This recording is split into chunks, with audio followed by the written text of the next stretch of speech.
সবার সাথে মরণের পরে আপনার দেখা হবে একবার, কিন্তু একজনের সাথে আর কোনো দিন আপনার সাক্ষাৎ হবে না, দেখাও হবে না, সেটা আপনার বোন।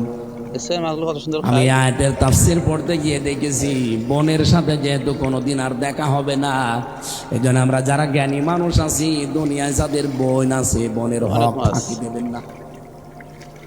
যেহেতু তার সাথে আর কোনোদিন আপনার দেখাও হবে না, সাক্ষাৎও হবে না, কথাও হবে না, এ দুনিয়ায় শেষ। কিন্তু বহু মানুষ আমরা দেখি এই পৃথিবীতে বোনের সম্পদ আত্মসাৎ করে মেরে খায়।